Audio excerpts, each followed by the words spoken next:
नमस्कार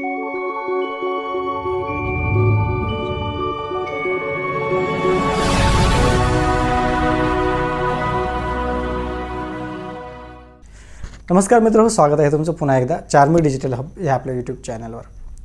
मित्रांनो, आजच्या व्हिडिओमध्ये आपण बांधकाम कामगारांनी जी स्वतःची बांधकाम कामगार म्हणून नोंदणी केलेली आहे ऑनलाईन आणि ती नोंदणी यशस्वीरित्या पूर्ण होऊन त्यांना पावतीसुद्धा प्राप्त झालेली आहे 1 रुपयाची। त्यानंतर त्यांना कार्ड मात्र अजूनही मिळालेले नाही। तर ह्या परिस्थितीत त्यांना कार्ड किती दिवसानंतर मिळते आणि ती कार्ड घेण्यासाठी काय प्रक्रिया आहे ती आपण आजच्या व्हिडिओमध्ये पाहणार आहोत। चला तर मित्र, वेळ न लावता आपण व्हिडिओला सुरुवात करू आणि कार्ड मिळण्यासाठी काय प्रोसेस आहे, ऑनलाईन आहे का ऑफलाईन आहे ते जाणून घेण्याचा प्रयत्न करूया।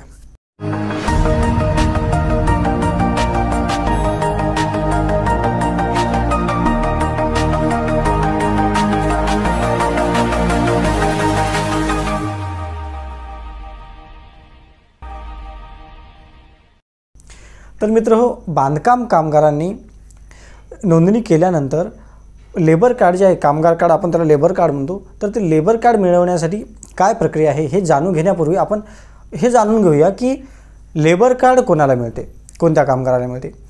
तर यापूर्वी ऑनलाईन पद्धतीचे जे नोंदणी झालेली आहे सुरुवात, आता त्यापूर्वी ऑफलाईन पद्धतीने नोंदणी सुरुवात होती आणि सुरुवातीला म्हणजे 2018च्या पूर्वी जी नोंदणी होती बांधकाम कामगाराची ऑफलाईन, त्या कामगारांना मात्र पिवळ्या कलरची, आता तुम्हाला डिस्प्लेवर दिसत आहे अशा पिवळ्या कलरची पासबुक त्या कामगाराला ओळखपत्र म्हणून दिले जात होतं। त्यानंतरची जी नोंदणी 2 वर्षानंतर म्हणजे 19-20ला जी नोंदणी केलेली आहे कामगारांनी, या कामगारांना मात्र पांढऱ्या कलरची ओळखपत्र म्हणजे पासबुक त्यांना दिलेलं आहे। आणि आत्ता ऑनलाईन केलेल्या नोंदणी बांधकाम कामगारांना मात्र लेबर कार्ड बांधकाम ऑफिसद्वारे प्रोव्हाइड केले जात आहे। म्हणून ही गोष्ट या ठिकाणी लक्षात घेणं गरजेचं आहे की नवीन बांधकाम कामगाराची ऑनलाईन पद्धतीने जी नोंदणी झालेली आहे, नवीन पहिल्यांदा ऑनलाईन झालेल्या बांधकाम कामगारांना लेबर कार्ड मिळणार आहे। तर जुन्या जे बांधकाम कामगार आता रिन्यू करत आहेत त्यांच्याकडे ऑलरेडी पासबुक आहेत, अशा कामगारांना सध्या तरी कार्ड ऑफिस थ्रू प्रोव्हाइड केल्या जात नाही, मात्र नवीन बांधकाम कामगाराला लेबर कार्ड मिळवून घेता येते। तर ही जी प्रक्रिया आहे ती प्रक्रिया कशी आहे पहा।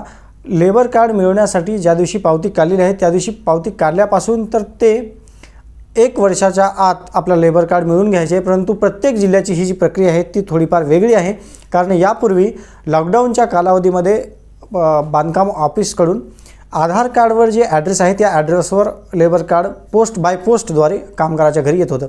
त्यानंतर मात्र बांधकाम कामगाराला स्वतः किंवा बांधकाम कामगाराचा स्पाऊस म्हणजेच त्याला जोडीदार म्हणतो, बांधकाम कामगार पुरुष असेल तर त्याच्या पत्नीला किंवा त्याला स्वतःला जाऊन ते कार्ड त्यांना कलेक्ट करता येते ऑफिसला जाऊन। परंतु हे कधी, तर कार्ड पावती निघाल्यानंतर 40 दिवसाच्या नंतर, म्हणजे पावती जर आज निघाली तर 40 दिवसाच्या आत आपल्याला ऑफिसला जायचं नाही, तर पावती निघून 40 दिवस ओलांडले त्यानंतर आपल्याला ऑफिसला जायचं आहे। आपल्याला किंवा आपल्या जोडीदाराला ते त्या ठिकाणी स्वतःचे आधार कार्ड आणि जोडीदाराचे आधार कार्ड घेऊन आपल्याला लेबर कार्ड ऑफिस थ्रू मिळेल। त्या ठिकाणी मात्र आपल्याला एक रिसिप्ट द्यावी लागते, आधार कार्डची एक झेरॉक्स आणि तुमच्या पावतीची एक झेरॉक्स द्यावं लागते। तर हे डॉक्युमेंट दिल्यानंतर तुम्हाला लेबर कार्ड मिळवून घेता येते। तर मित्र हो, सध्या तरी लेबर कार्डची जी प्रक्रिया आहे ती लेबर कार्डची स्वतः ऑफिसला जाऊन बाय हँड ते कलेक्ट करायचं आहे। मात्र अजूनही ऑनलाईन पद्धतीने आपल्याला लेबर कार्ड, जसं आपण आधार कार्ड डाउनलोड करतो, ई-श्रम कार्ड डाउनलोड करतो, तसं मात्र त्यांनी ही सुविधा आणखीन चालू केलेली नाही ऑनलाईन डाउनलोड करायची कार्ड। त्यामुळे आपल्याला ऑफिसला जाऊन ते कार्ड कलेक्ट करून घ्यायचं आहे। मित्र, व्हिडिओ आवडल्यास व्हिडिओला लाईक करा, शेअर करा आणि जास्तीत जास्त लोकांपर्यंत हे व्हिडिओ पोहोचवा। चॅनलवर जर नवीन असाल तर चॅनलला अगोदर सबस्क्राईब करून बेल आयकॉन दाबा। आपण पुन्हा भेटूया अशाच एका नवीन व्हिडिओसह, तोपर्यंत मी थांबतो। धन्यवाद।